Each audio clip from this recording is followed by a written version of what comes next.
आणि हे सगळं पाहता, फुटाफुटीचं राजकारण, घोडेबाजार जो चाललेला आहे तो सगळा पाहता मतदार म्हणून मला माझी लाज वाटू लागलेली आहे. मी माझ्याबद्दल सांगतोय. पुण्यामध्ये तुम्ही महापालिका निवडणूक बघा, त्याच्यामध्ये किती पैसे किती पक्षांकडून आणि किती उमेदवारांकडून वाटले गेले याचे आकडे तुम्हाला डोकं चक्रावणारे वाटत आहेत. आज सर्व पत्रकारांचे हातपाय बांधलेले आहेत, त्याच्यात दुसरी बाजू सर्व पत्रकार लाचार झालेले आहेत वगैरे वगैरे.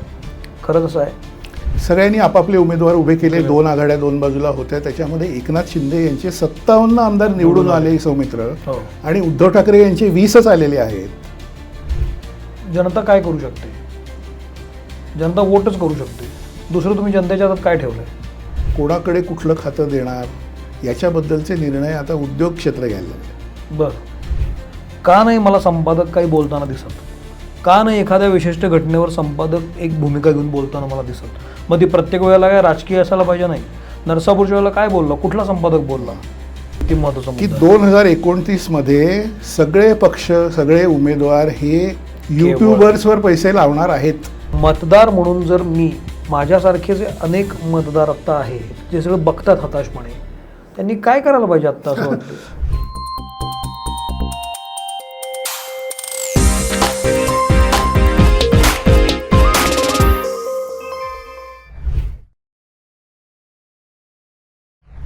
नमस्कार, मी सौमित्र पोटे. मित्रमणेमध्ये तुम्हा सगळ्यांचं स्वागत. आज कधी नव्हे तो विषय घेऊन मी तुमच्यासमोर आलेलो आहे. मला सांगायला अतिशय आनंदही होतो एका अर्थानं, काही एका अर्थानं मला थोडंसं वाईटही वाटतं आहे, ते मी सांगेन. पण आज आपला विषय राजकारणाचा आहे, जो मित्रमंडळावर कधीच आला नव्हता. आणि आज आपल्याशी बोलण्यासाठी आलेले आहेत ज्येष्ठ पत्रकार रोहित चंदावरकर सर. मी तुमचं मनपूर्वक स्वागत करतो. थँक्यू. रोहित सर 35 वर्ष पत्रकारितेमध्ये आहेत. वेगवेगळ्या पब्लिकेशनसाठी त्यांनी पत्रकारिता केलेली आहे. अगदी वेगवेगळ्या जबाबदाऱ्या सांभाळत संपादक म्हणूनही त्यांनी मोठा कार्यकाळ गाजवलेला आहे, सांभाळलेला आहे. आणि आता ते सल्लागार संपादक म्हणूनही काम करतात, फ्रीलान्सही आहेत. तर राजकारणाची आतून बाहेरून अशी ओळख असलेलं असं हे व्यक्तिमत्व आहे. म्हणून आज आपण त्यांच्याशी बोलणार आहोत. सर, तुमचं स्वागत. तुम्ही आवर्जून आलात याबद्दल आम्ही एक छोटीशी भेटवस्तू देतो. अर्क ऑइल्सतर्फे ही कोल्ड प्रेस्ड ऑइल्स आहेत. ही घरगुती वापराची आहेत आणि लाकडी घाणा पद्धतीने बनवली आहेत, तर ती तुम्हाला जरूर आवडतील. आणि नेत्रा इन्स्टंट मीलतर्फे ही इन्स्टंट मील्स आहेत. एका वाफेवर तयार होतात, यात काही प्रिझर्वेटिव्ज नाही आहेत आणि महाराष्ट्रीय पद्धतीची सगळी पदार्थ आहेत तेही तुम्हाला आवडतील. अर्क आणि नेत्राचे प्रोडक्ट्स तुम्हाला हवे असतील तर तुम्ही जरूर ऑर्डर करू शकता. स्क्रीनवर आत्ता त्याचे पत्ते आले असतील, शिवाय डिस्क्रिप्शन बॉक्समध्ये आम्ही त्याची लिंक देतो, तुम्ही डायरेक्ट जाऊन अप्रोच होऊ शकता. तर सुरुवात करूया. जसं मी सर आत्ता सांगितलं की मित्र म्हणेचा हा पहिला पॉडकास्ट आहे जो मी राजकारणावर बोलणार आहे. माझे जे आमचे सगळे प्रेक्षक आहेत हे मी करत असलेल्या विषयाच्या वैविध्यतेमुळं एकत्र आलेले आहेत. खूप विचारी माणसं आहेत सगळी माझी, आणि मित्रमंडळ खूप प्रेम करतात. हा विषय करण्यामागचं कारण आहे की साहित्य असू दे, क्रीडा किंवा कला, उद्योग, कुठलंही क्षेत्र आपण घेतलं तरी त्याचा कुठंतरी एक बिंदू राजकारणाशी कनेक्टेड्स आपल्याला सापडतो. आज महाराष्ट्राची परिस्थिती अशा पद्धतीनं खूप अडकून गेली एकमेकामध्ये, आणि हे सगळं पाहता, फुटाफुटीचं राजकारण, घोडेबाजार जो चाललेला आहे तो सगळा पाहता मतदार म्हणून मला माझी लाज वाटू लागलेली आहे. मी माझ्याबद्दल सांगतोय, आणि मला खात्री आहे की माझ्यासारखीच अवस्था अनेकांची असेल. तर एकूण तुम्ही तर पत्रकार आहात, तुम्हाला आतल्या बाहेरच्या गोष्टी माहीत असतात, सोर्ससुद्धा तुमचे कडक असतात, आणि एकूणच आत्ता माध्यमं ज्या पद्धतीनं काम करतात हे सगळं तुम्हाला माहिती आहे. तर तुम्ही ह्या सगळ्या आत्ता महाराष्ट्राच्या राजकारणाकडं कशा पद्धतीनं पाहता? Saumitra, thanks for having me on your show. म्हणजे हा महाराष्ट्रातला एक रिस्पेक्टेबल असा ब्रँड आणि शो झालेला आहे, मला माहिती आहे. त्यामुळे मला आवर्जून यावर यायची इच्छाही होती. हे बघा, महाराष्ट्रात राजकारणाची आज जी परिस्थिती आहे तो एक विषय आहे, त्याच्यावर आपण काही काळाने येऊ. पण आणि त्यांनी तुम्ही त्या मुद्द्यावरनं सुरुवात केली म्हणून मी असं म्हणतो आहे की त्यावर आपण येऊ. पण मुळात असं आहे की आपल्या समाजामध्ये, भारतीय समाजामध्ये, महाराष्ट्रामध्ये किंवा अन्य कुठे असा एक वर्ग आहे की जो टेक सॅव्ही आहे, यंगस्टर्स आहेत, शहरांमध्ये राहणारे आहेत, त्यांना परदेशात जाऊन काम करायचं आहे आणि काय करायचं आहे त्यांना, किंवा त्यांना बिझनेसमध्ये उतरायचं आहे, स्टार्टअप्स त्यांना करायचे आहेत वगैरे वगैरे. त्या वर्गामध्ये मी असं बघत आलो आहे की politics is dirty, we are not interested, आम्हाला काही वाचायचं नाही पॉलिटिक्सबद्दल, हे सगळे थर्ड रेट लोक असतात, अमुक तमुक वगैरे वगैरे.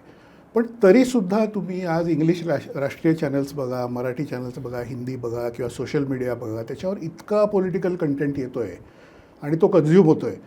तो का होतो आहे इथून आपण सुरुवात करू, मला वाटतं डिस्कशनची.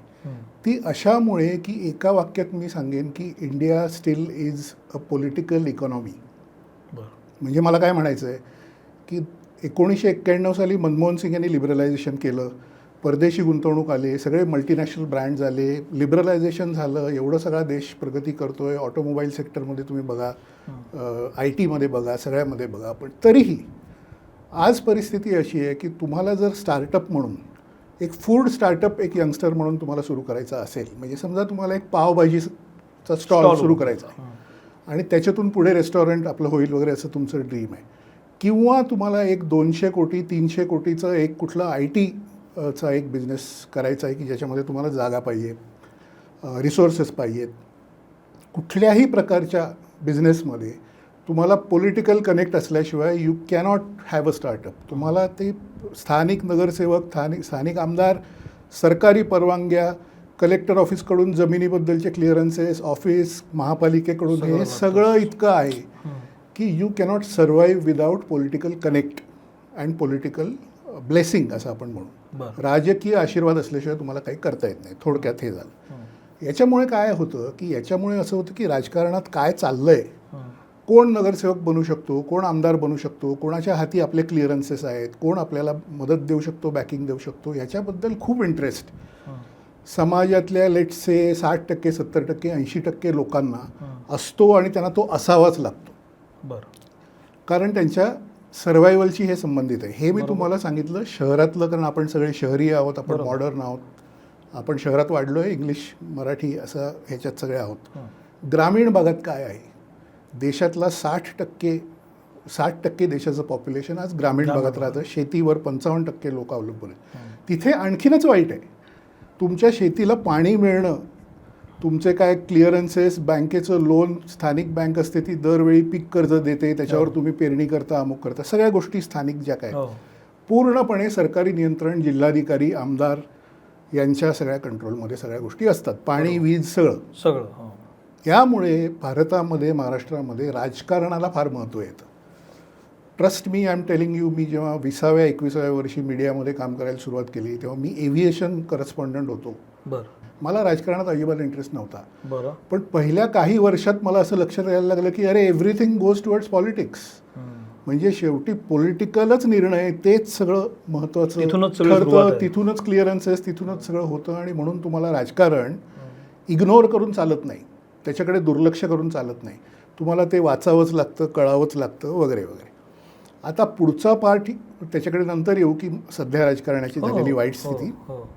पण हे जे डिटिरिओरेशन आहे हे मला वाटतं की ओव्हरऑल समाजामध्ये सगळ्याच क्षेत्रांमध्ये तुम्हाला दिसतं आहे. ते राजकारण हे एक पिनॅकल किंवा टॉपचं हे असल्यामुळे त्याच्यात ते खूप जास्त तुम्हाला दिसतं आहे. तुम्ही शिक्षण क्षेत्र बघा, तुम्ही आरोग्य क्षेत्र बघा, तुम्ही इन्फ्रास्ट्रक्चर किंवा ही क्षेत्र बघा. या क्षेत्रांमध्ये तुम्हाला जे डिटिरिओरेशन दिसतं आहे, म्हणजे माझ्या लहानपणी आपण पुण्यात बसलो आहे म्हणून मी तुम्हाला सांगतो की जंगली महाराज रोड नावाचा रोड बांधला गेला, सिमेंटचा एक.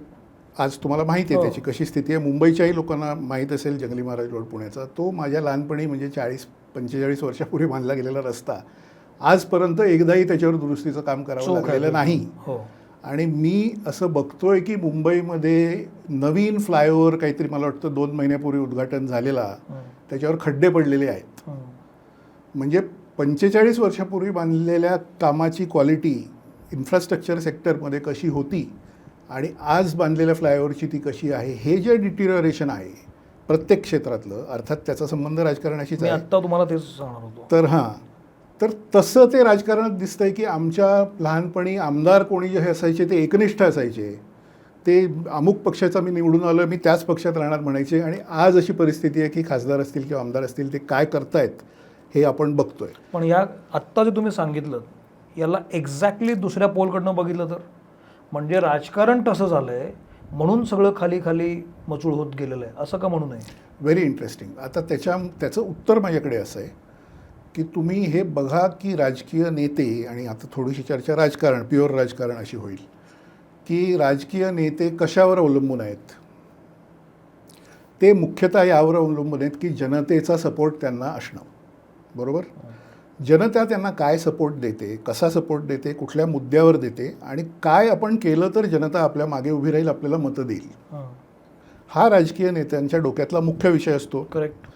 मला तुम्ही सांगा की माझ्या बँक खात्यामध्ये 1,500 रुपये दर महिन्याला यायला लागल्यावर मी मतदानासाठी नटून थटून घोषणा देत जाऊन आधीच्या 5 वर्षात झालेले सगळे गैरप्रकार विसरून, आधीच्या लोकसभेत मी कसा राग व्यक्त केला होता सत्ताधारी पक्षावर ते सगळं विसरून, विधानसभेमध्ये जर एका प्रस्थापित पक्षाला मला तो निधी मिळतोय म्हणून पैसे देत असेल, तर हे डिटेरिओरेशन राजकारण्यांनी केलं आहे का जनतेने केलं आहे, असा प्रश्न मला पडतो. माझ्याकडे त्याचं उत्तर नाही. मे बी चिकन फर्स्ट और एग फर्स्ट हे जे आहे, कोंबडी आधी का अंडा आधी, विशेष गोल ते फिरत राहतं, तसं ते असू शकेल की राजकारण्यांनी जनतेला बिघडवलं, त्यांना अशा प्रकारे निधी वगैरे द्यायला लागले म्हणून जनता बिघडली, का जनता निधी घेऊन पैसे देते हे राजकारण्यांना, निधी घेऊन मतं देते हे राजकारण्यांना कळल्यामुळे राजकारणी तो मार्ग वापरू लागले.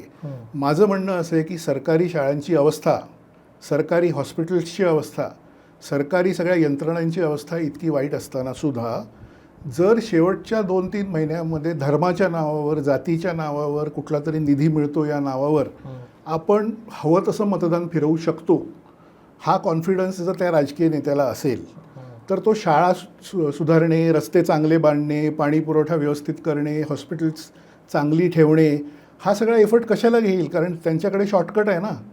शेवटच्या 20 दिवसामध्ये तो जातीय प्रचार किंवा धार्मिक प्रचार किंवा अमुक समाजाला आम्ही आरक्षण दिलं किंवा नाही दिलं, बघा त्यांनी नाही दिलं वगैरे, ह्याच्यावर निवडणूक जिंकत असेल तर त्याला माहिती आहे की बाबा ह्या सगळ्यात पडण्यात गरजच नाही आहे, असा मुद्दा आहे. बरं, मग याच्यामध्ये हे होतच राहणार आहे. म्हणजे आता कसं आहे की त्यांना कळलं आहे की सर्वसामान्य माणसाची गरज ही पैसे असते, भुकेपाशी येतं सगळं, आणि लोकांनी ते हेरलं आहे.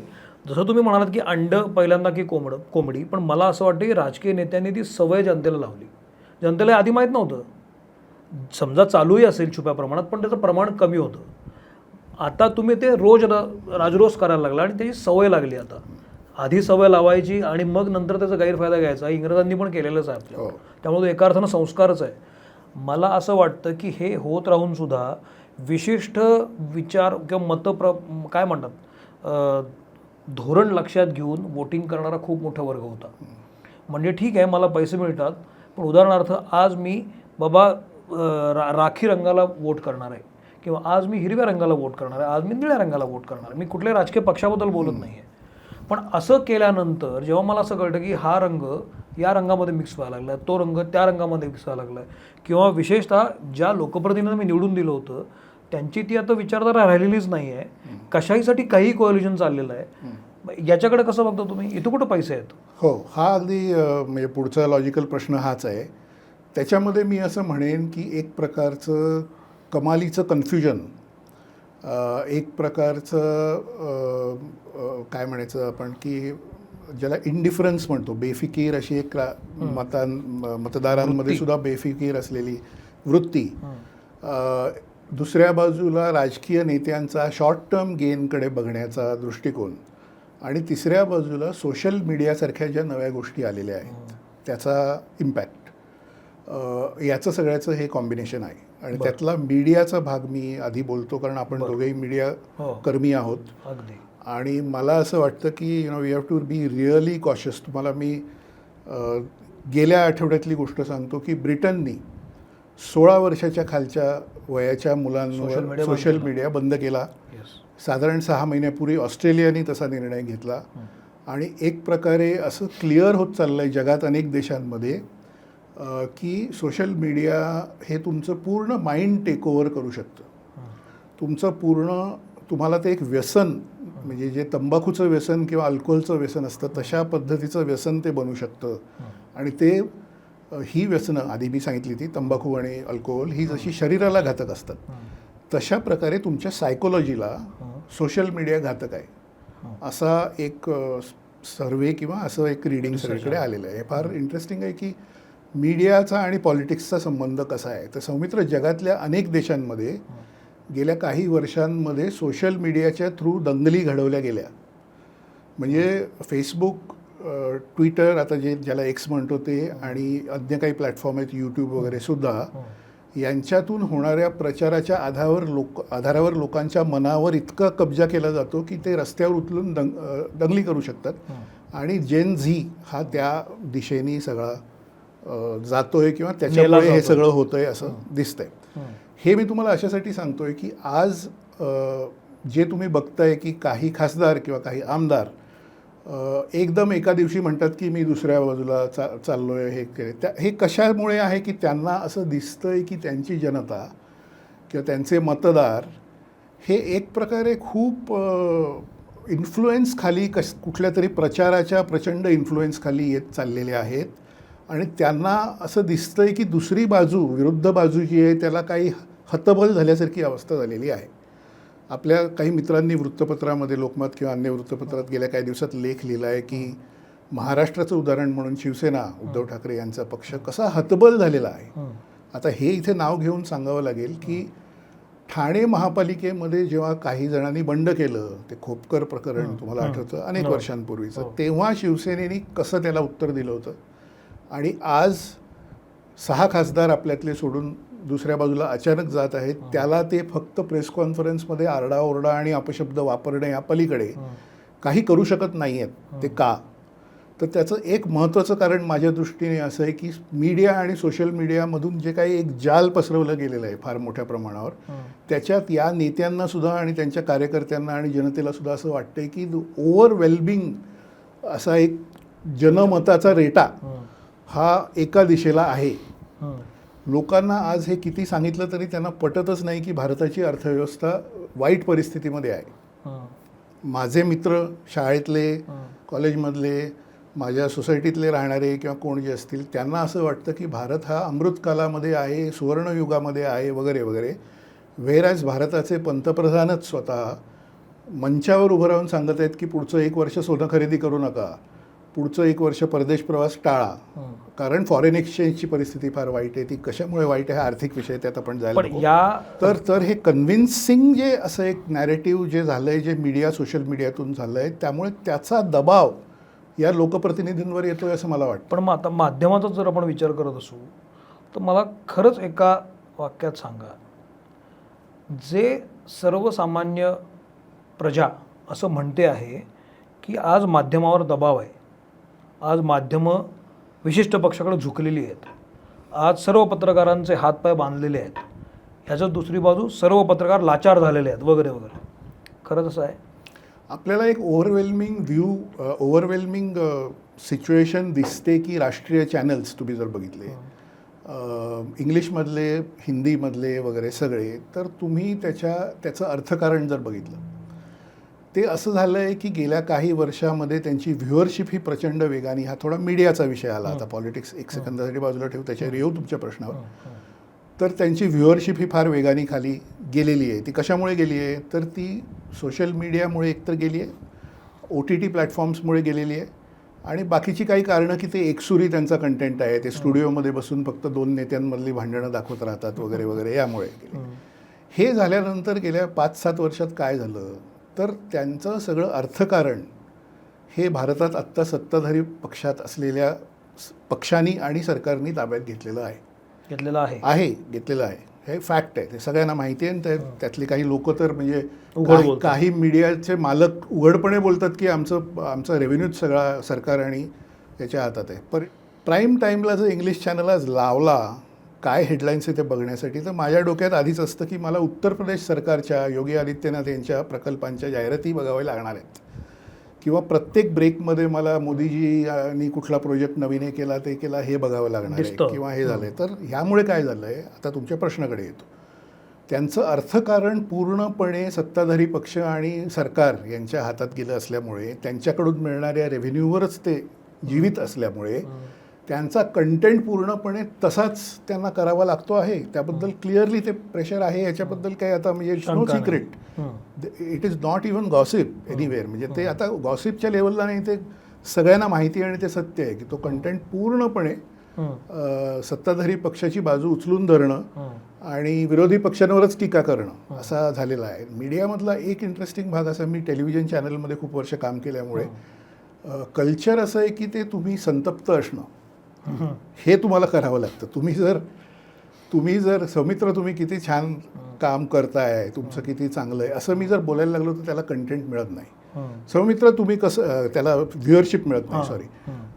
तर सौमित्र तुमच्या ह्या चुका आहेत, सौमित्र तुम्ही हे का नाही बरोबर केलं असं मी जर कॅमेरावर ओरडून बोललो त्याला व्ह्युअरशिप मिळते. त्यामुळे अँकर्सना संतप्त तर व्हायचं आहे, त्यांना संताप तर व्यक्त करायचा आहे. कारण संतापूत आपण ओरडलो तरच आपल्याला व्ह्युअरशिप मिळते. तर ते संतापतात कोणावर? विरोधी पक्षांवर.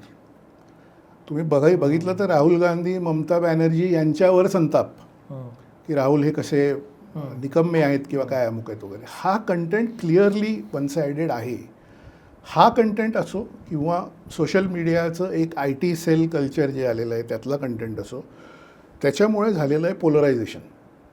मराठीमध्ये अवस्था काय आहे? त्या पोलरायझेशनचा परिणाम तुम्हाला असा दिसतो की ओव्हरवेल्मिंग एक असं आमदार, तुम्ही आता आज काल संध्याकाळी ज्यांनी निर्णय जाहीर केला त्या ओमराजे निंबाळकर यांचं बघा.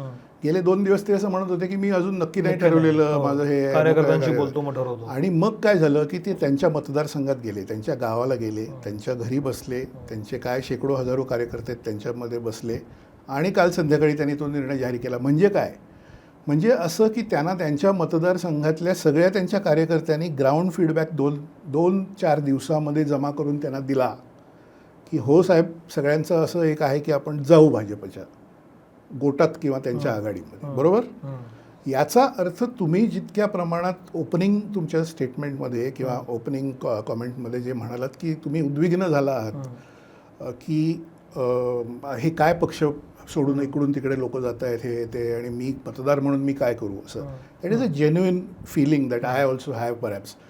पण ग्रामीण भागात ज्या ठिकाणी धाराशिव जिल्ह्यामध्ये त्यांचा बेस आहे, ज्या ठिकाणी त्यांचे कार्यकर्ते 2 दिवसात सगळे फिरून त्यांनी फीडबॅक घेतला आहे की साहेब म्हणतायत की आपण एकनाथ शिंदे यांच्या बाजूला जाऊ, म्हणजेच भाजपच्या बाजूला जाऊ, तिथे लोकांचा कल तर आहे ओके जा तुम्ही, बरोबर.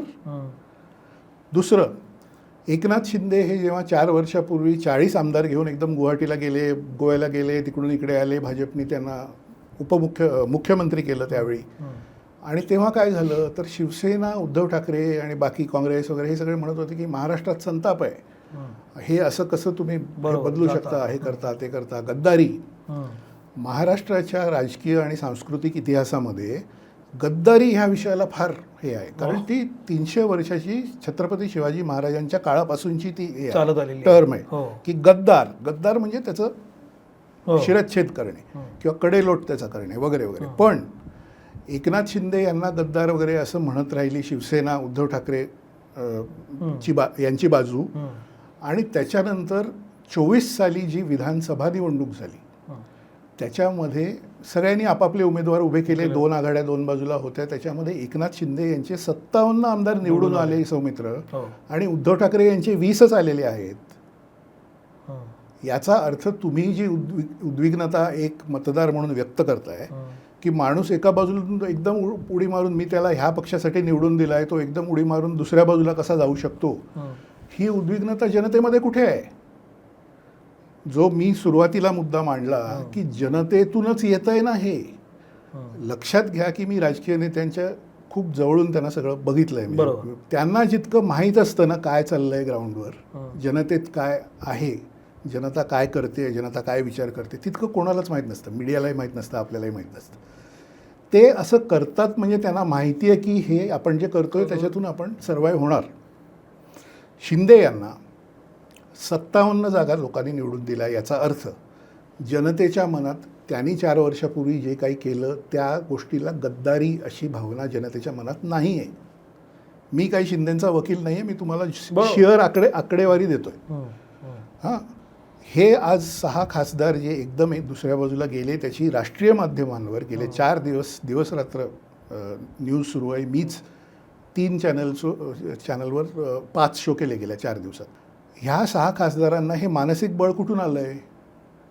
जे तुम्ही जी भावना व्यक्त करताय त्याकडे परत येतो की जनता उद्विग्न होईल, अमुक होईल. त्यांना 3 वर्षात, 2.5 वर्षात 29 साली निवडणुकीला उभं राहायचं आहे या 6 लोकांना. बरोबर. त्यांना परत खासदार बनायचं आहे. बरोबर. त्यांच्याकडे हे मानसिक बळ कुठून आलं की आपण उद्धव ठाकरे यांना ढकलून इकडे जाऊ आणि उद्धव ठाकरे प्रचार करतील की बघा तुम्ही या खासदारांना तुम्ही भाजप विरोधी आहेत म्हणून मत दिलं होतं आणि ते आता भाजपबरोबर गेले, आता त्यांना मत द्यायचं नाही असा उद्धव ठाकरे प्रचार करतील, तरीसुद्धा जनता आपल्यालाच मत देणार.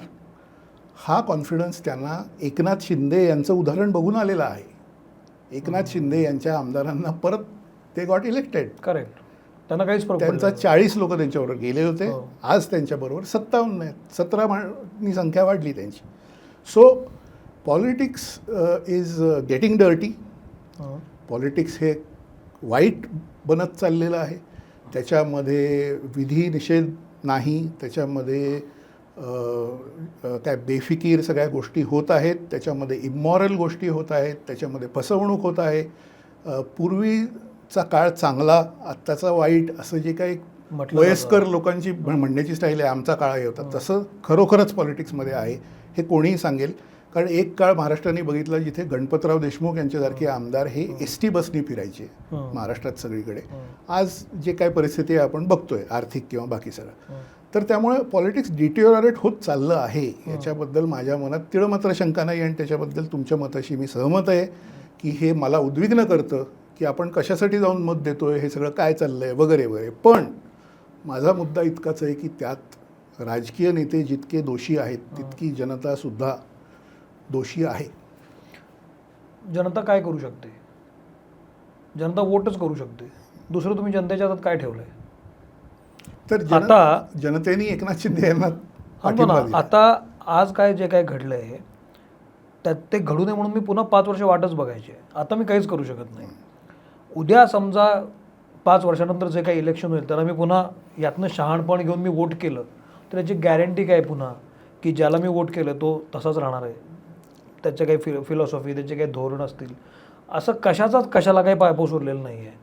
मग जी मतदारात जी टक्केवारी कमी कमी होताना आपल्याला दिसते विशेषतः शहरी भागांमध्ये, त्याला ते संलग्न नाही, त्याला ते पाठिंबा देणार नाही. बरोबर. Very good question, very good. म्हणजे मतदानाची टक्केवारी हा तर फार इंटरेस्टिंग त्यातला आहे. हे बघा, महाराष्ट्रातले एक नव्हे सगळ्यात ज्येष्ठ सध्याचे नेते, 4 वेळा महाराष्ट्राचे मुख्यमंत्री आणि केंद्रीय मंत्री राहिलेले शरद पवार यांच्याबरोबर आम्ही, हा तुमचा स्टुडिओ आहे त्याच आकाराच्या त्यांच्या सिल्वर ओकमधल्या घरातल्या एका रूममध्ये एकदा मी बसलो होतो. माझ्याबरोबर मुंबई तकचे संपादक साहिल जोशी पण होते. 7-8 वर्षापूर्वीची गोष्ट आहे. त्यांनी आम्हाला 2 म्हणजे 1 तासभरासाठी या म्हटलं होतं कारण आम्ही कॅमेरावर हे सगळं केलं, पण जवळजवळ 2 तास आमच्या गप्पा झाले, चहा 2दा वगैरे सगळं. त्यांना हा प्रश्न मी असा विचारला की हे जे महाराष्ट्रात डिटिओररेशन पॉलिटिक्सचं होत चाललं आहे, जे तुम्ही सांगताय की मतदारांच्या हातात काहीच नाही, काय करायचं, म्हणजे हे सगळं कुठल्या दिशेने किती खाली जाणार, काय होणार? त्याच्यात त्यांनी एक पॉईंट सांगितला जो ह्या सगळ्याच्या मुळाशी आहे आणि त्याच्यावर आपण आता येऊ. तो असा की पैशाचा वापर. शरद पवार असं म्हणाले की मी तरुण असताना मी निवडणूक लढवायचो तेव्हा मला समजा 100 रुपये खर्च येत असेल एक निवडणूक लढवायला, हे प्रमाण म्हणून फक्त सांगतोय आकडा. एक विधानसभेची निवडणूक लढवायला मला जर 100 रुपये खर्च 70च्या दशकामध्ये किंवा 80च्या दशकामध्ये येत असेल एक उमेदवार म्हणून, तर आज तो 10,000 रुपये आहे. बरं. इतक्या पटीने तो वाढला. बरं. म्हणजे 10,000 डिवायडेड बाय 100 म्हणजे किती पट हे तुम्ही कॅल्क्युलेटरवर करा. याच्यामुळे झालं आहे असं की कुठलेही नियम किंवा कुठले त्याच्यामध्ये मॉरल्स किंवा कुठले विधिनिषेध ज्याला आपण म्हणतो किंवा काही चांगलं वाईट काही मूल्य, हा शब्द काही उरलेलं नाही. आणि पैसा एकदा ह्याच्यामध्ये इतका इन्व्हॉल्व झाल्यामुळे पैशानीच सगळ्या गोष्टी उलटसुलट होतात वगैरे, हे सगळं गेल्या काही वर्षात जास्त वाढत चाललं आहे. याच्यामध्ये काय झालं की 91 नंतर जे लिबरलायझेशन झालं त्याच्यात जे देशामध्ये इन्व्हेस्टमेंट आली, काही लोकांकडे खूप पैसा काहींकडे नाही, असं सगळं झालं. याच्यामध्ये उद्योग विश्व आणि उद्योग विश्वाचा रोल या सगळ्यामध्ये. तर ते असं म्हणाले की बऱ्याच ठिकाणी असं होत चाललेलं आहे की मंत्री कोण बनणार, कोणाकडे कुठलं खातं देणार, याच्याबद्दलचे निर्णय आता उद्योग क्षेत्र घ्यायला लागले. बरं. आणि म्हणजे हे सगळं पॉलिटिक्स 30 वर्षामध्ये कसं बदलत गेलं याबद्दल ते बोलत होते. तर त्याच्यामुळे झालं आहे असं की कशाला काही ताळमेळ नाही आणि जनतेला वाटते की आपण हे निवडून दिलं आहे, हा मंत्री होईल, याला आपण दिलं जास्त मतांचा फरकाने, हा जिंकला आहे वगैरे. प्रत्यक्षात निर्णय हे भलत्याच कोणाच्या तरी हातामध्ये आहेत. या सगळ्या गोष्टींमध्ये मुळे आलेली अनिश्चितता आणि जनतेमध्ये असलेली हताश वृत्ती, याच्यामुळे एक दुसऱ्या दिशेने ते असं गेलं आहे की जो माणूस आपल्याला 2,000 रुपये मतासाठी देतोय त्याला मत द्या, किंवा जो आपल्याला एक प्रेशर कुकर भेट देतोय त्याला मत द्या, असं महाराष्ट्रातल्या अनेक मतदारसंघांमध्ये होऊ लागलेलं आहे. ही गोष्ट ते नाही बोलले, ते त्यांनी जे बोलले ते मी सांगितलं. हा माझा अनुभव मी सांगतो की पुण्यामध्ये तुम्ही महापालिका निवडणूक बघा, त्याच्यामध्ये किती पैसे किती पक्षांकडून आणि किती उमेदवारांकडून वाटले गेले याचे आकडे तुम्हाला डोकं चक्रावणारे वाटत आहेत. आणि यामुळे उच्च मध्यम वर्ग आहे, तुम्ही मी आम्ही, यांच्यामध्ये टेंडन्सी ही झाली आहे की नको मला ते मतदान, काही त्याला अर्थ नाही वगैरे वगैरे. आणि त्यामुळे आपण घरी थांबायला लागलो. त्यामुळे 49%, 45% इतकं वोटिंग खाली आलेलं आहे. तर त्या अर्थाने तुम्ही जो पॉईंट सांगताय तो खरा आहे की मतदारांमध्ये विशेषतः शिकलेले, उच्च वर्गात असलेले, फ्लॅटमध्ये राहणारे, वाचन करणारे, आणि हे त्यांच्यामध्ये ही टेंडन्सी आहे की आपण ते मतदान वगैरे काही जाऊ दे, काय बाहेरच पडायला नको. आणि त्याच्यामुळे हा पैशाचा वापर आणि हे सगळं होऊन या गोष्टी होत आहेत. जो उमेदवार एवढे पैसे खर्च करतो त्याच्या निवडून येण्यावर, तो त्याच्या दुप्पट पैसे पुढच्या 5 वर्षात वसूल करण्यासाठी जे लागतं ते करतो. 100%. त्याच्यामुळे ते डिटेरिओरेशन अधिक होत चाललेलं आहे. यावर सोल्युशन काय हे मला माहीत नाही, कारण ते ब्रह्मदेवालाच माहीत असेल बहुतेक की याच्यावर सोल्युशन काय. I am not aware of हे, म्हणजे वेअर दिस इज हेडेड किंवा याच्यातून पुढे काय होणार.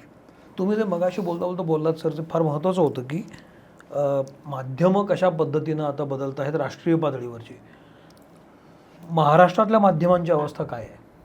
अशीच आहे की तुलनेनं कमी मला एक वाहवत गेलेली? मला त्याच्यात एक चांगली गोष्ट अशी वाटते की लँग्वेज मीडिया, विशेषतः मराठी जास्त आपण बघतो, पण मी असं ऐकलं आहे की बंगालमध्ये सुद्धा आहे, दक्षिणेत सुद्धा आहे, तमिळ मीडिया किंवा हे, यांच्यामध्ये बऱ्यापैकी बॅलन्स टिकून आहे. टिकून आहे. हां, आणि ते तुमचं ऑब्झर्वेशनही असेल, तुम्ही बघत असाल किंवा कोणी बघत असेल. म्हणजे आपले मराठी चॅनल्स किती आहेत आता, समजा 6-7 मोठे चॅनल्स आहेत मराठीतले. मी त्याचं श्रेय ह्या सगळ्या चॅनलचे एडिटोरियल हेड जे आहेत त्यांना देईन. सगळेच माझ्या ओळखीचे आहेत, त्यातले काही तर चांगले मित्रही आहेत.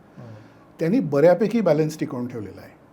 म्हणजे त्यांनी रोज सकाळी संजय राऊत यांचं काय म्हणणं आहे हे दाखवणं इथपासून जे सुरुवात होते. आणि तो म्हणजे संजय राऊत हे तर अतिरेक करतात, आणि तो एक लाईटर नोटवर आपण बोलू शकतो की सकाळ आपली ही सकाळचं वर्तमानपत्र आणि संजय राऊत यांच्याशी. माझा मित्र असं म्हणतो की सकाळी 9 वाजता संजय राऊत टीव्हीवर आले की सगळं आलबेल आहे, काही प्रॉब्लेम नाही. तर या on a lighter note we can say that. पण विरोधी पक्षांचा आवाज काय हे दाखवणं असं मी म्हणतोय निदान. तुम्ही बघा की राष्ट्रीय चॅनल्सचा मगाशी मी जो उल्लेख केला, इंग्लिश चॅनल, ते विरोधी चॅनल्सचा आवाज दाखवत आहेत का? ते ममता बॅनर्जी यांचं म्हणणं काय हेच दाखवत नाहीत ना. ममता बॅनर्जी बोलायला लागलं की त्याच्यामध्ये काहीतरी गोंधळ काहीतरी करून मग दुसऱ्या काहीतरी स्टोरीवर जायचं असं करतं. महाराष्ट्रामध्ये मात्र सुदैवानी, आणि त्या अर्थाने आपण मराठीत काम करतो, मराठीतही काम करतो मी, आणि मराठी चॅनल्सवरही येतो वगैरे किंवा OTTवर. तर त्याच्यात मला हे बरं वाटतं की त्याच्यात जी चर्चा मला दिसते, OTT प्लॅटफॉर्म्स हा आता they have taken of. Mumbai तक असेल, लोकमत डिजिटल असेल आणि काय असेल, सगळ्यांवरच मी असतो. त्यामध्ये बऱ्यापैकी सरकारवर टीका करणाऱ्या माणसालाही बोलू दिलं जातं. सरकारच्या बाजूने जो बोलतोय तोही बोलत असतो, एक प्रवक्ता असतो, एक हे असतो काही. तर हे मराठीत सुदैवानी आहे.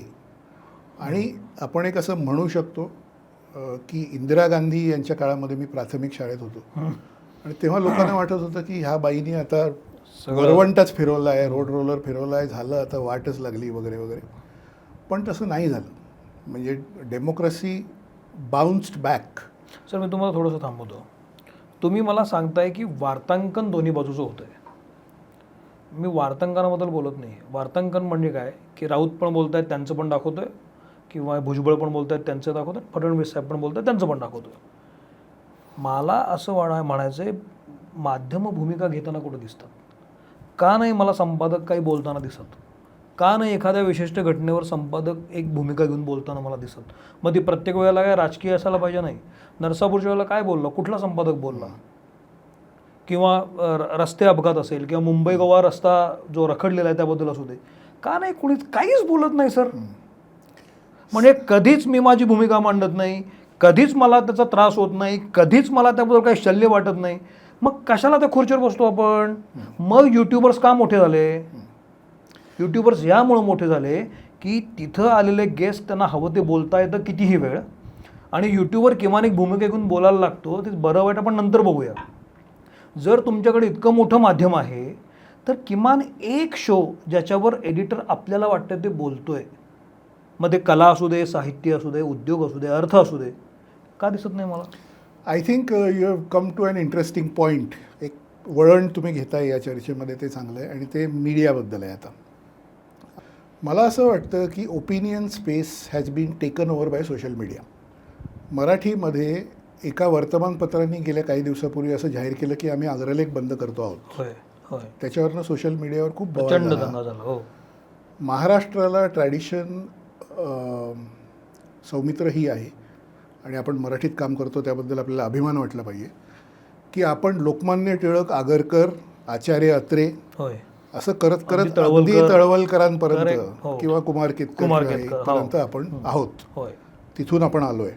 आपली गंगोत्री ज्याला म्हणावं, सो टू स्पीक, अगदी ती आहे. अगदी ती काय आहे की वर्तमानपत्र काय भूमिका घेतं. त्या काळी वर्तमानपत्र असेल, आता चॅनल असेल, काय भूमिका घेतं, संपादक काय म्हणतात. आणि अनेक वेळा मी चर्चेत हे बोलतो की एक काळ असा होता की गोविंद तळवलकरांनी जावे तर लागेलच या हेडिंगचा अग्रलेख लिहिला. त्यांनी महाराष्ट्राचे तत्कालीन मुख्यमंत्री शिवाजीराव निलंगेकर यांनी त्यांच्या कन्येचे मार्क MBBS परीक्षेत कसे वाढवून घेतले याच्यावर सडेतोड टीका केली. बरं. तो अग्रलेख विधानसभेमध्ये विरोधी पक्षांनी दाखवून त्याच्यावर आरडाओरडा केला, आणि त्या दिवशी संध्याकाळी शिवाजीराव निलंगेकर यांना राजीनामा द्यावा लागला. म्हणजे अग्रलेखामध्ये अशी ताकद आहे की तो एका मुख्यमंत्र्याला घालवू शकतो. बरोबर. हे मी ज्या वसंत व्याख्यानमालेत बोललो त्या स्टेजवर माझ्या शेजारी प्रकाश अकोलकर बसलेले होते, सिनियर पत्रकार. ते असं म्हणाले, अगदी बरोबर आहे, आजच्या काळात पत्रकारांनी जर जावे तर लागेलच असा लेख लिहिला, अग्रलेख लिहिला, तर जावे लागेल पण ते संपादकाला. तर अकोलकर तुम्हाला माहिती आहे, आणि त्यामुळे, आणि त्याच्यात प्रचंड हशा आणि टाळ्या झाल्या, म्हणजे 700-800 लोक होते समोर. तर ही that is to summarize the situation. म्हणजे what you are saying is काय, hitting the nail on its head म्हणतात. तो हातोडा तुम्ही खिळ्याच्या डोक्यावरच मारलेला आहे की भूमिका घेणं या विषयात. आता काय झालं आहे, न्यूजरूम तुम्ही बघा. मी जेव्हा काम करत होतो टी व्हीमध्ये 2005 ते 2010, 5 वर्ष, तेव्हा मी मुंबई ब्युरो चीफ होतो. राजदीप सरदेसाई दिल्लीला आमचे संपादक होते. सकाळी 9 वाजता आमचा एक कॉल व्हायचा, आणि त्याच्यामध्ये आम्ही ठरवायचो की आजचा अजेंडा काय आहे, काय, कुठल्या स्टोरीज मोठ्या आहेत, मुंबईमध्ये आज हे झालं आहे, ते झालं आहे, ह्याच्यावर आपण जाऊ, हे मोठं करू, ते करू, वगैरे वगैरे. आम्ही 4 जणं मिळून ठरवायचो, managing editor, Mumbai bureau chief, दिल्लीतला पॉलिटिकल एडिटर राजदीप सरदेसाई, वगैरे वगैरे. आज परिस्थिती काय आहे, कट टू टुडे, आज परिस्थिती अशी आहे की संपादक किंवा 4 लोक जे ठरवणारे आहेत ते ऑफिसमध्ये येतात आणि ते ट्विटर पे क्या ट्रेंडिंग है देखो, अरे फेसबुक पे ये ट्रेंडिंग है, अरे लेकिन उधर वो ट्रेंडिंग है, वो उसको उठाते हैं, असं म्हणून तो अजेंडा ठरवतात. हे गेली 4-5 वर्ष 7 वर्ष सुरू आहे. म्हणजे मला थोडक्यात असं म्हणायचं आहे की लोकमान्य टिळक यांच्यापासून आगरकर, अत्रे, गोविंद तळवलकर यांच्यापर्यंत अशी परिस्थिती होती की संपादक समाजाला दिशा दाखवत होता. बरोबर. की बाबा हे बघा, हा मुख्यमंत्री असं असं करतोय, याला तुम्ही जायला लावलं पाहिजे. आज परिस्थिती काय आहे, समाज संपादकाला दिशा दाखवतोय. समाज म्हणतोय की आम्ही इकडे चाललोय, तुम्ही हे केलं तर तुम्हाला व्ह्युअरशिप मिळेल. This is the media situation, and I am glad we are talking about media. कारण हे पण बोललं पाहिजे तुमच्या लाखो प्रेक्षकांपर्यंत, हे पण गेलं पाहिजे. हे सत्य आहे कि न्यूज़ रूम में आजकल सुबह लोग आते हैं और वो देखते हैं कि क्या ट्रेंडिंग है, तो एडिटर को बताना है कि सर आज ये ट्रेंडिंग है. कारण सर मी का बोलतो की राजकारणावर तुम्हाला एका पॉईंटवर बोलता येत नाही, कारण असं आपण गृहीत धरू की दबावतंत्र असतं, एक प्रकारचं अदृश्य शक्ती असतात. पण राजकारण वगळता इतर जी क्षेत्र आहेत त्यावर पण कोण काय बोलत नाही. हां, तर एखादा उद्योग जर महाराष्ट्रातून तिकडे गेला असेल हो. त्यावर का नाही बोलत कुणी? तर त्याला व्ह्यू मिळत नाहीत. नाही सर, आता ते बोलण्याचं धाडसच उरलेलं नाही. हां, धाडसही उरलं नाही, तोही भाग आहे. कारण व्ह्यू तुम्हाला कुठं व्ह्यूशी देणं घेणं हो. आहे? चॅनल्स, टीव्ही हो, चॅनल्सला कुठं? मी सुद्धा व्ह्यूचा विचार करत नाही तर हो. की मला माहिती असतं मला कॉन्टेंट द्यायला पाहिजे. हो. मी तर खूपच ठिपका आहे. हो. ही जी मोठी मोठी चॅनल्स आहेत त्यांचे संपादक गलेलठ्ठ पगार घेतात, हो. त्यांनी इतर बाबींवर बोलायला काय हरकत आहे? हो, नाही पण त्याची अशातनं नाही का मी पुन्हा पॉलिटिक्सकडे हो, येतो, अशातनं नाही का पुन्हा एक नवीन मोड बांधली जाईल, हो. पुन्हा एक असा विचार वर्ग आहे की जो ज्याला वाटतं भूमिका घ्यावी तो एकत्र यायला लागेल, हो. त्यातून थोडीशी बदलायला नाही का सुरुवात होणार? नाही, त्यामुळे झालंय असं की हे बघा, सत्ताधारी पक्ष आणि सरकारचं त्यांच्यावर दबाव आहे, याच्यामध्ये काही शंका नाही. हे आपण मगाशी बोललोच आहे. करेक्ट. ते बोलायला काय आपल्याला हे नाही, उघड आहे ते की ते दिसतं कंटेंट. म्हणजे हे काही 4 दिवसात मी 4 दिवस टीव्ही बघून नाही, मी 5 वर्ष रोज बघतोय ना हे, की राहुल गांधीलाच टार्गेट करायचं, हे करायचं वगैरे वगैरे. ते तो भाग झाला त्याचं, ते ओके. मी असं म्हणतोय की भूमिका घेणं हा जो भाग असतो त्याच्यात समजा नॉन पॉलिटिकल विषय सुद्धा असेल, तुम्ही काही उदाहरणं दिली, नॉन पॉलिटिकल विषय त्याच्यावर सुद्धा भूमिका घेत नाहीत, किंवा ओपिनियनचा काही भागच नाही, म्हणजे संध्याकाळी बसून एक आजचा सवाल किंवा अमुक तमुक अशा विषयावर जे बसून चर्चा होत होती ती पॉडकास्ट करतात सर. हां, पण पॉडकास्ट सुद्धा पेड केल्यासारखं करतात. हां, ती आता काही ठिकाणी सुरू आहे. अमुक मुद्दे तमुक मुद्दे असं काहीतरी घेऊन सुरू आहे, आणि त्याच्यामध्ये आवाज उठवून सरकारबद्दल काही 4 गोष्टी चुकीच्या बोलणं वगैरे हे आहे. पण झालंय असं, ह्याच्याकडे मी पॉईंट करण्याचा प्रयत्न करतोय की the entire opinion space has been taken over. I am saying it again. मतं, माझं मत या विषयावर काय, माझं मत त्या विषयावर काय, या अर्थाने मतं, ओपिनियन ही स्पेसच पूर्ण सोशल मीडियाने काढून घेतली आहे. कारण तुम्ही जर संपादक म्हणून जर म्हणालात की हा चित्रपट चांगला आहे, बरोबर, साधी गोष्ट सांगतो, तुमची सगळी बॅकग्राऊंड एंटरटेनमेंट इंडस्ट्रीची आहे, तुम्हाला पटकन कळेल. मराठी पेपर्सनी चित्रपटाची परीक्षणच बंद केली आहेत बघा तुम्ही. मोठे मोठे परीक्षक होते हो, कमलाकर नाडकर्णी पासून अनेक नावं होती, आणि ते अर्ध पेज ते परीक्षण लिहायचे.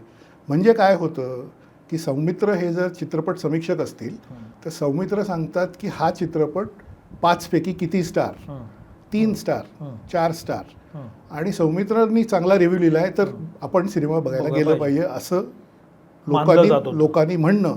हा प्रकार 10 वर्षापूर्वीपर्यंत सुरू होता. तो त्याच्या आधीची 40 वर्ष तो तसा होता, 80 सालापासून होता असं धरा. आज परिस्थिती अशी की लोक म्हणतात की हु इज सौमित्र, हा चित्रपट चांगला आहे का वाईट आहे हे आम्हाला सांगणारे सौमित्र कोण, आम्हाला कळतंय, आम्ही पण वाचतोय सगळं. इथे आलाय समाज. त्यामुळे काय झालंय की ट्विटरवर किंवा फेसबुकवर किंवा अन्य ठिकाणी त्याबद्दल आपण मत व्यक्त करतोय असे 50 लोक त्यात उतरतात, 500 उतरतात, आणि ते रेटिंग देतात त्या फिल्मला. त्यामुळे ती फिल्म मी बघावी का नाही बघावी हे मी त्याचा एक्सवर त्याला किती ट्रेंडिंग आहे ते बघून ठरवतोय, बरोबर. हाच प्रकार पॉलिटिक्समध्ये झालेला आहे, हाच प्रकार अन्य ह्याच्यात झालेला आहे की बाबा या सोशल मीडियाच्या ह्याच्यात politics was a media driven thing, now it is becoming a social media driven thing, असं माझं वाक्य मी म्हणू इच्छितो. Okay. Politics, entertainment industry, many other things.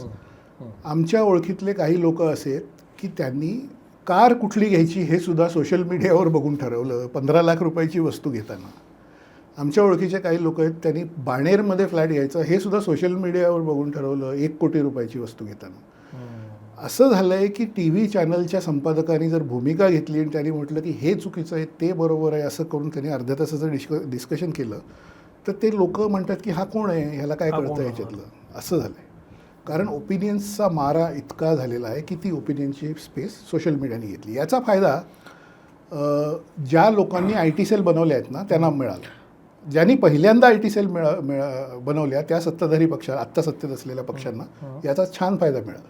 पण सर म्हणजे आपण हा मीडियाचा मुद्दा एका पॉईंटला आता थांबूया, पण जाता जाता ज्या ज्या पत्रकारांनी आपली भूमिका मांडण्याचा प्रयत्न केला चॅनल्समध्ये, TV चॅनल्समध्ये, त्यांना काही वेळेला जायला सांगण्यात आलं. हो का? अनेक असे पत्रकारांचे नंतर बाहेर पडले TV चॅनलमधनं मोठ्या मोठ्या पदावर, आणि त्यांनी YouTube चॅनल सुरू केलं. पण त्यांना फॉलो करणारा खूप मोठा वर्ग मिळालाच ना. रवीश कुमार सारखं उदाहरण आहे, अगदीच बोलायचं. किंवा आपल्यातले निखिल वागळे आहेत, ते चांगले वाईट योग्य बरोबर ह्याच्यावर पण नको बोलूया, पण ते जेव्हा बाहेर पडले तेव्हा त्यांना खूप मोठा वर्ग मिळालाच की आज रवीशचे 1 कोटीपेक्षा जास्त फॉलोअर आहेत. हो. म्हणजे मला एवढंच म्हणायचं की ह्याचा पण विचार व्हायला पाहिजे की असे अनेक लोक आहेत. उद्या जर तुम्ही यूट्यूब चॅनल सुरू केलं आणि तुम्ही जर तुमचे काही मतं मांडायला लागला, तुम्हाला असं वाटतं लोक फॉलो करणार नाहीत तुम्हाला. मला एका खूप मोठ्या चॅनलचे पत्रकार असे माहिती आहेत की जे इतर पॉडकास्टला जाऊन सिस्टीम पॉलिटिक्स कसं वाईट झालं याच्यावर भरभरून बोलतात. तुम्ही तुमच्या चॅनलवर का नाही बोलत आहे? हां, बरं. किंवा तुम्ही तुमच्या सोशल मीडियावर का नाही बोलत आहे? त्याचं कारण तुम्हाला पॉडकास्टवर बोलून दाखवायला लागतं. हां, त्याचं कारण ट्रॅडिशनल माध्यमं म्हणजे ज्याला आपण म्हणतो कन्व्हेन्शनल टी व्ही चॅनल्स किंवा हे OTT नव्हे, यूट्यूब वगैरे नव्हे, कन्व्हेन्शनल, त्याला टेक्निकल शब्द लिनियर टी व्ही असा आहे. म्हणजे हे सॅटेलाईटमधनं ब्रॉडकास्ट होणारे, डिशमधनं तुमच्या घरी येणारे चॅनल म्हणजे लिनियर चॅनल, मराठीतले असो आणि कुठले असो. लिनियर टेलिव्हिजन चॅनल हे कॅपिटलिस्ट म्हणजे उद्योगपतींच्या हातात आहेत आणि त्या उद्योगपतींकडून जे काही गाईडलाईन्स आलेल्या आहेत त्या आधारावर त्यांना ते निर्णय घ्यावे लागत आहेत. क्लिअर आहे. त्यामुळे ते लोक इतर प्लॅटफॉर्मवर जाऊनसुद्धा जी टीका करत असतील किंवा काय करत असतील ते त्यांच्या त्या प्लॅटफॉर्मवर करू शकत नाहीत. याचं कारण त्यांचे मालक किंवा त्यांची मॅनेजमेंट हे त्यांना ते करायला परवानगी देत नाही आहे. या चॅनल्समध्ये सल्लागार असलेले, बिझनेस अँगलनी चॅनल्सना सल्ला देणारे वगैरे असे काही मित्र आहेत माझे. ते मला असं सांगत आहेत, त्याच्यापैकी काही सांगत आहेत, सगळे नाही, की 2029ची निवडणूक ही OTTवर लढवली जाणार आहे, चॅनल्सवर नाही. महत्त्वाचा पॉईंट तुम्हाला मी सांगतो. किती महत्त्वाचा की 2029मध्ये सगळे पक्ष, सगळे उमेदवार हे यूट्यूबर्सवर पैसे लावणार आहेत. आणि तुम्हाला असं दिसेल की हे जे कन्व्हेन्शनल चॅनल आहेत ज्यांच्याबद्दल तुम्ही आता बोलताय की ते टीका करायला का घाबरत आहेत किंवा ते ओपिनियन्स का देत नाहीत आणि त्याच्यातलीच माणसं बाहेर पडून यूट्यूबवर त्यांना 1 कोटी फॉलोअर आहेत वगैरे, ते चॅनल त्यातले अर्धे अधिक किंवा जवळपास सगळे हे एकतर OTTमध्ये कन्व्हर्ट होतील किंवा बंद झालेले असतील, असं मला हे सल्लागार सांगत आहेत, आर्थिक सल्लागार. म्हणजे ते बिझनेस संबंध त्या चॅनलचा सांभाळतात, रेव्हेन्यू कसा वाढवायचा हे सांगतात, काय केलं पाहिजे हे सांगतात मालकांबरोबर बसून. त्याच्यापैकी काही जण असं म्हणत आहेत मला की हे बंद होणार आहेत जर असं सुरू राहिलं तर. I don't know. पण ह्यांचा सुद्धा रेव्हेन्यू हा अमुक नेत्याचा वाढदिवस, तमुक नेत्याच्या शुभेच्छा चिंतन अमुक असाच आहे ना, त्याच्यावरच आलेला आहे. त्यामुळे तो जर रेव्हेन्यू उद्या कोणाचं नाव घ्यायला नको पण OTTमधले जे तुमच्यासारखे राजकारणावर केंद्रित असलेले प्लॅटफॉर्म आहेत तिकडे जाणार आहे तो रेव्हेन्यू 29च्या आधी किंवा त्याच्या नंतर मागे पुढे वॉटेवर. त्यामुळे हा खेळ 3 ते 5 वर्षाचा आहे. Okay, coming back to politics. मला माहिती आहे की हा विषय माध्यम आणि राजकारण या दोन्हीकडं हँड इन हँड चालला आहे, पण दॅट्स ओके, महत्त्वाचं आहेच ते. आत्ता सध्या महाराष्ट्राच्या राजकारणात जे झालं किंवा 4 वर्षापूर्वी 40 आमदार जाणं, अलीकडं आत्ता 6 आमदार जाणं, याकडे मी येतोच, पण माध्यमांना याची माहिती असते, सो कॉल्ड सोर्स. मला असं वाटतं की फोन हे माध्यम असं झालेलं आहे, विशेषतः व्हॉट्सअप वगैरे, की त्याच्यामध्ये बऱ्याच गोष्टी गुप्त ठेवणं अवघड होऊन बसतं आणि माणसांना एक मानवी स्वभाव म्हणून काही गोष्टी काय चालल्या आहेत ह्या आपल्या मित्रांना किंवा नातेवाईकांना वगैरे सांगणं, याच्यात एक मानसिक एक्साइटमेंट मिळते जी आपल्याला सुद्धा मिळते. म्हणजे कशा अर्थाने, प्रोफेशनल अर्थाने, की मी जर सांगितलं एका नॅशनल चॅनलवर मंगळवारी गेल्या रात्री बसून की उद्या किंवा परवा 2 दिवसात उद्धव ठाकरे यांचे 6 खासदार क्रॉसओव्हर करणार आहेत, ते मी फेसबुकवरही टाकलं त्या रात्रीच, मंगळवारी रात्रीच, की आज रात्री मी हे बोललेलो आहे, पुढच्या 3 दिवसात हे होणार आहे वगैरे वगैरे. त्याच्यात मला एक एक्साइटमेंट, एक नशा त्याच्यात असतो ना, की मला ही माहिती कळली आणि मला माहिती आहे इतरांपेक्षा आधी. आता काय होतं की कुठलंही राजकीय ऑपरेशन हे फक्त तुम्ही आणि मी दोघे बसून करू शकत नाही. बरोबर. मला जर इतर 5 लोक बरोबर घ्यायचे असतील, त्या 5 लोकांचे 10 PA असतात, त्यांचे अमुक असतं तमुक असतं, त्या मीटिंग सुरू होतात, हे होतं ते होतं. त्यामुळे शिंदे हे 40 लोकांना घेऊन चालले आहेत कुठेतरी, ट्रस्ट मी, याची माहिती उद्धव ठाकरे यांना सुद्धा होती. माध्यमांना तर सोडूनच द्या, उद्धव ठाकरे यांच्यापर्यंत सुद्धा हे पोचलेलं होतं की शिंदे काहीतरी करत आहेत आणि शिंदे बहुतेक लोकांना घेऊन जात आहेत पुढच्या काही दिवसात. ही माहिती मुंबईतल्या काही पत्रकारांना होती. त्यावेळी मी पुण्यामध्ये होतो, म्हणजे पुण्याला शिफ्ट झालेलो होतो ऑलरेडी. मुंबईच्या पत्रकारांकडून मला मिळाली, पत्रकारांकडून मिळाली, सोर्सकडून नाही. बरं. पण माझ्यासारख्या पुण्यात बसलेल्या माणसाला सुद्धा मिळाली. तर ती त्यांचे आमदार, त्यांच्या आमदारांचे PA, त्यांचे सगळे जनता मुक्त यांना मिळाली असणारच. त्यामुळेच ते अत्यंत गोपनीय पद्धतीने सो कॉल्ड, म्हणजे रात्रीच्या वेळी बसमध्ये घालून त्यांना एअरपोर्टवर नेलं, अचानक काही कळलं नाही, प्रायव्हेट चार्टर्ड विमान बुक केलं, हे केलं वगैरे, आणि ते सगळं घेऊन ते इतके लांब गेले वगैरे, ते त्यामुळे झालं. त्याच्यामध्ये काय होतं आहे की ह्या गुप्तपणे केल्या जाणाऱ्या गोष्टींमुळे त्याला एक क्लाइंडस्टाईन, ज्याला इंग्लिशमध्ये म्हणतात, म्हणजे ते काहीतरी चोरून केलेलं, रात्रीच्या अंधारात केलेलं असं काम, असा एक त्याला रंग येतोय.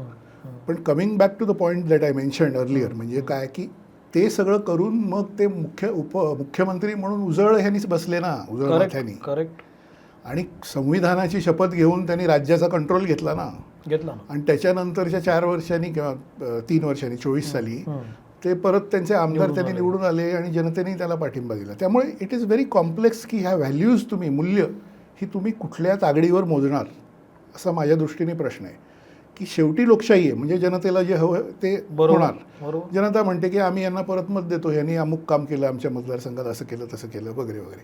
मग त्या सगळ्या मूल्यांचा काही व्हॅल्यू राहते का, की जे आपण 300 वर्षाची महाराष्ट्राची परंपरा म्हणतो की गद्दार या शब्दाला किती वाईट हे आहे. आणि शिंदे दुखावले जातात बघा तुम्ही, दरवेळी त्यांनी ते गद्दार शब्द काढला की ते दुखावले जातात, ते रिॲक्ट होतात काहीतरी. आणि गद्दार नाही, मी उठाव केला असं ते म्हणतात.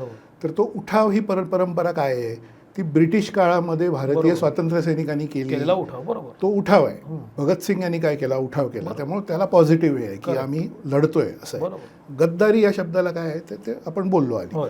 पण जनतेने हा उठाव ठरवला आहे का, असा प्रश्न मी इथे उपस्थित करू इच्छितो. कारण त्यांना निवडून दिलं लोकांनी परत आणि त्यांची सत्ता आली.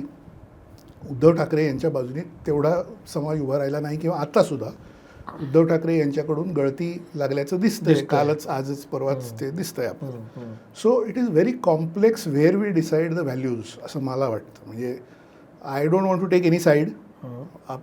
प्रखरपणे मी कुठल्याही एका पक्षाचं बरोबर, एका पक्षाचं चूक असं म्हणत नाही. वाईट भाग सौमित्र एवढाच आहे, आणि हा शेवटचा आणि महत्त्वाचा पॉईंट म्हणून मी सांगतो की पूर्वीच्या काळात ज्या वाईट गोष्टी झाल्या काँग्रेसच्या काळात किंवा अन्य काळात, तशाच जर आत्ता झाल्या तर व्हॉट अबाउटरी असं ज्याला म्हटलं जातं. What about Indira Gandhi? आम्ही आता असं मीडियाचा आवाज समजा दाबतोय असं तुम्हाला वाटतंय, हा महत्त्वाचा पॉईंट आहे, असं तुम्हाला वाटतंय. पण इंदिरा गांधींनी नव्हता का दाबला? आम्ही समजा BCCIवर आमच्या नेत्यांच्या मुलाला बसवलं, मग शरद पवार नाही का BCCIचे अध्यक्ष झाले? अरे पण ते सगळं वाईट होतं असं तुम्ही म्हणत होतात ना, की क्रिकेटचा कंट्रोल राजकीय नेत्यांनी घेतला नाही पाहिजे असं तुम्ही म्हणत होतात ना. म्हणून आम्ही तुम्हाला एवढ्या मोठ्या संख्येने निवडून दिल्यावर त्या सगळ्या गोष्टी, म्हणजे शरद पवारांनी ज्या प्रकारे आमदार फोडायचे त्यांनी हे सगळं केलं आहे शरद पवारांनी त्यांच्या काळात, सगळ्यांना ते माहिती आहे. किंवा पक्ष फोडायचे किंवा काय हे करायचं वगैरे, त्या गोष्टी वाईट होत्या. आपण म्हणत राहिलो की त्या वाईट आहेत, हे इमॉरल आहे, इट इज नॉट एथिकल. त्या गोष्टी आता केल्या जाऊन मग म्हणणे की व्हॉट अबाउटरी असं त्याला म्हटलं जातं. What about Sharad Pawar, what about Indira Gandhi, what about Rajiv Gandhi? Rajiv गांधीने नाही का मध्यरात्री करार केला कुठला आसाम, आणि त्याच्यात त्यांनी कोणाला काही सांगितलं नाही, गुप्त ठेवलं. इंदिरा गांधींनी नाही का मीडियाचा आवाज दाबला, शरद पवारांनी नाही का पक्ष फोडले. हे सगळं वाईट आहे असं जर तुमचं म्हणणं असेल, मग तुम्ही काय वेगळं करता? आत्ताच्या काळात हे व्हायला नको, एवढाच भाग आपण यामध्ये बोलू शकतो. ठीक आहे. तुम्ही मगाशी ज्या पद्धतीनं बोललात की आपण शेवटच्या टप्प्याकडे आलो आहे, ज्या पद्धतीने तुम्ही बोललात की हे जे चाललं आहे ते सगळं फार बरं चाललेलं नाही आहे आणि राजकारणाचं अवमूल्यनच होताना दिसतं आहे, हा एक भाग एकीकडं. पण मतदार म्हणून जर मी, माझ्यासारखे जे अनेक मतदार आत्ता आहेत जे सगळं बघतात हताशपणे, त्यांनी काय करायला पाहिजे आत्ता असं वाटतं? हा प्रश्न मला, I wish I was Brahmadev. म्हणजे मी काय करू मला, म्हणजे मग खरंच या प्रश्नाच्या या प्रश्नाची बॅकग्राऊंड देऊनच आपण हा शो सुरू केला. म्हणजे त्या अर्थानेच तुम्ही ओपनिंग हे केलं होतं आणि त्याच प्रश्नावर आपण शेवटाकडे येतो, हे चांगलं आहे. मला असं वाटतं की मतदारांनी, एक म्हणजे मतदारांनी प्रलोभन टाळावं, पैसे देऊन जो मत द्या सांगतोय त्याला मत देऊ नये. दुसरं म्हणजे मतदारांनी असा विचार करावा की खरोखर काम आणि त्यातल्या त्यात जेन्युइन विकासावर याच्यावर फोकस असलेले ऑनेस्ट असे काही लोक असतातच प्रत्येक ठिकाणी. त्यांना आयडेंटिफाय करणं आणि सोशल मीडियामार्फत आपल्या तरी लेवलला त्याचा प्रचार करणं की या बाजूला जा. तिसरी गोष्ट अशी की मतदारांनी बॅलन्स ठेवणं. बॅलन्स कशा अर्थाने ठेवणं की एकाच बाजूची आघाडी किंवा युती ही फार जास्त पॉवरफुल होते आहे असं जर वाटलं तर दुसऱ्या बाजूला मतदान करणं. म्हणजे तुम्हाला समजा एक पक्ष आवडत नाही आहे, समजा महाविकास आघाडीमधला एक पक्ष तुम्हाला आवडत नाही किंवा 2 पक्ष आवडत नाहीत किंवा आघाडीच आवडत नाही, पण तरीसुद्धा महायुती ही फारच जास्त स्ट्रॉंग होते आणि सगळं महायुतीचं चाललेलं आहे, तर अशा वेळी तुम्ही महाविकास आघाडीच्या मागे उभं राहिलं पाहिजे. एकच बाजू फार प्रबळ होत असेल तर मतदारांनी दुसऱ्या बाजूला मत देणे हा त्यांच्या लोकशाही टिकवण्यासाठीचा आणि त्यांच्या लाँग टर्म लोकशाही भवितव्य, लोकशाहीतलं त्यांचं भवितव्य यासाठीचा आवश्यक भाग आहे. बाकी मतदारांनी काय करावं हे मला पण प्रश्न पडला आहे. मला काही सगळ्या गोष्टींची उत्तरं माझ्याकडे पण नाहीत. हा आता मी जो प्रश्न विचारणार तो खरं या विषयाशी संबंधित नाही, पण तुम्ही आहात म्हणून तुम्हाला तो विचारतो. अलीकडच्या काळामध्ये गेल्या 5, 7, 8 वर्षामध्ये मतदारांचं खूप ब्रेन वॉशिंग करण्यात आलेलं आहे. सोशल मीडियामार्फत असू दे, व्हॉट्सॲप युनिव्हर्सिटीमार्फत असू दे. म्हणजे असं अनेकांना वाटतं की मी ज्या पक्षाचा सपोर्टर आहे त्या पक्षानं सगळं उत्तम केलेलं आहे आणि तोच पक्ष आता माझा तारणार आहे, अशा पद्धतीचे एक ज्याला आपण अंधभक्त म्हणतो, ती एक खूप मोठी लाट आहे. मला तुम्ही हे सांगू शकाल का की कुठल्याही सपोर्टरनी भक्त असावं पण अंधभक्त नसावं म्हणून काय केलं पाहिजे? अमेरिकेचे माजी राष्ट्रपती म्हणण्यापेक्षा राष्ट्राध्यक्ष शब्द योग्य आहे. राष्ट्रपती हा चुकीचा शब्द आहे कारण तो आपल्या देशासाठीच फक्त आहे. अमेरिकेचे माजी राष्ट्राध्यक्ष बराक ओबामा यांनी सांगितलेली गोष्ट मी इथे सांगतो. माध्यमं आणि परत एकदा सोशल मीडिया आणि याच्या संदर्भात ती आहे की गेली 50 वर्ष किंवा अनेक वर्ष, 100 वर्ष धरा, आपल्याकडे येणारी माहिती ही वृत्तपत्रातून येत होती. वृत्तपत्रात काय होतं की तुम्ही जर हातात असा पेपर धरला त्याच्यामध्ये तुम्हाला 10 वेगवेगळ्या प्रकारच्या बातम्या दिसतात आणि त्याच्यामध्ये तुम्हाला एका बाजूला पंतप्रधान नरेंद्र मोदी काय बोलत आहेत हे दिसतं, दुसऱ्या बाजूला राहुल गांधी काय बोलत आहेत ते दिसतं, तिसऱ्या बाजूला स्पोर्ट्समधलं काहीतरी दिसतं, कल्चरमधलं दिसतं आणि दिसतं, रस्त्यावरचे खड्डे हे दिसतं, पुढच्या पानावर आणि काय दिसतं. बरोबर. The space that you are watching is quite large आणि इट इज मॅन्युअल. म्हणजे ती एकदा छापली गेलेली आहे ती तशीच राहणार आहे. बरोबर. ती स्पेस तुमच्याकडे बघत नाही आणि तुम्हाला काय हवं असा विचार करत नाही आहे. Correct. Cut to mobile phone. आज आपल्या देशामध्ये, जगामध्ये सगळ्यात मोठं माध्यम काय झालं आहे ते वृत्तपत्र नाही, ते तुमच्या हातातला मोबाईल फोन हे आहे. बरोबर. मोबाईल फोनचं होतं काय की तुमच्याकडे 8, 9, 10 इंचाचा एक फक्त स्क्रीन आहे. त्याच्यावर कंटेंट लिमिटेड येतो आहे. त्याच्यावर जसं मी मगाशी सांगितलं की न्यूजपेपरमध्ये एवढं येतं आहे तसं येत नाही. त्याच्यावर एवढंच येऊ शकतं, एकावेळी एकच गोष्ट येऊ शकते. मोबाईल फोनवर तुम्ही जर नरेंद्र मोदी यांचं एक भाषण बघितलं यूट्यूबवर किंवा काय, तर मगाशी मी म्हटलं न्यूजपेपर तुमच्याकडे बघत नाही पण मोबाईल फोन तुमच्याकडे बघतोय.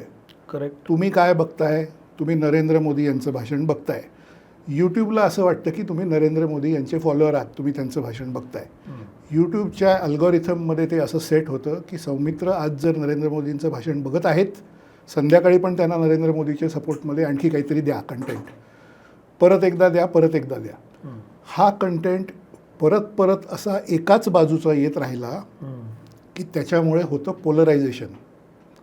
मी जर राहुल गांधी यांचा समर्थक असेल आणि मी त्याच्यावर जर राहुल गांधींच्या संदर्भातलं काही बघितलं, लाईक केलं वगैरे, त्याच पद्धतीने तर फेसबुक मला परत तेच देत राहतं. ही पद्धत फेसबुकची आणि मोबाईलची दोघांची सुद्धा आहे.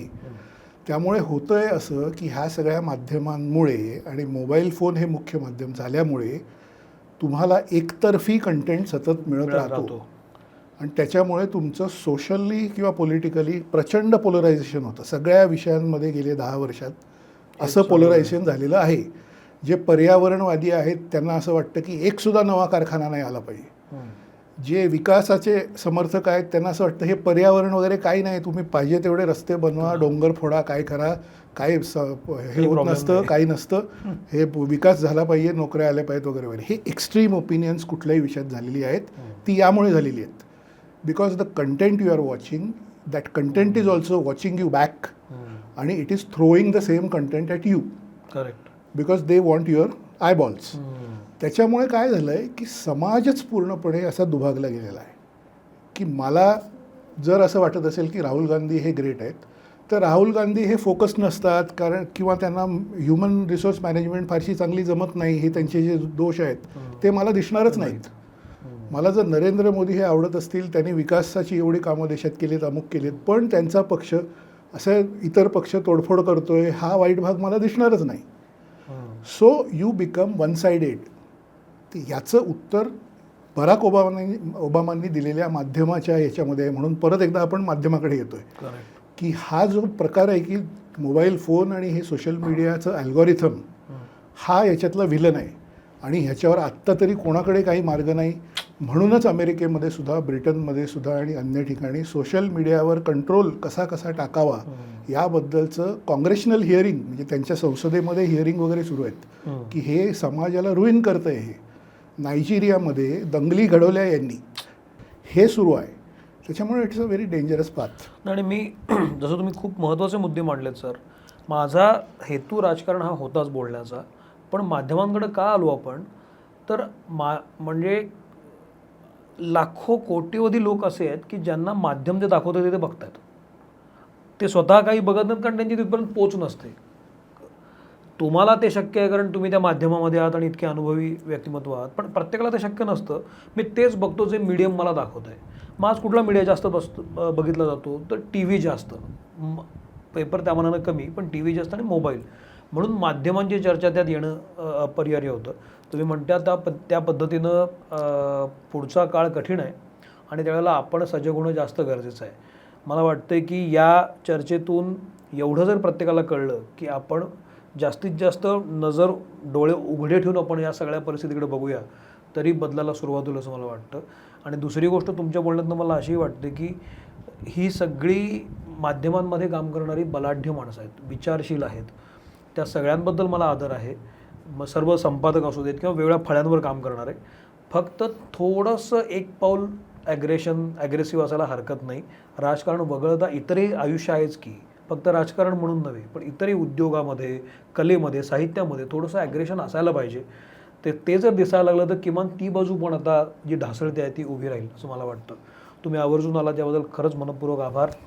मला खात्री आहे की माझ्याशी बोलल्यामुळं त्यातल्या तुम्हालाही थोडंसं एक म्हणजे माझ्या बोलण्यात वेगळे पण जाणवलं असेल विषयामध्ये, कारण तुम्ही खूप ठिकाणी बोलत असता, खूप ठिकाणी ठिकाणहून तुम्हाला आमंत्रण येतात. आय होप तुम्हाला ही चर्चा बरी वाटली असेल. मनपूर्वक आभार. हा एपिसोड कसा वाटला मला जरूर सांगा. तुमच्या कमेंट्स असतील तर मला कळवा, मी त्या सरांपर्यंत पोचवीन. तुमचे काही प्रश्न असतील तर मला कळवा. हेतू हाच आहे की आपण सगळ्यांनी आपले डोळे उघडे ठेवले पाहिजेत आणि चांगली माणसं जोडली पाहिजेत, कारण या चांगल्या माणसांचाच नंतर एक समाज घडतो आणि त्यातून काहीतरी भलं होण्याची शक्यता निर्माण होते. थांबतो. भले ते घडो. Thank you sir. भले ते घडो. भले ते घडो.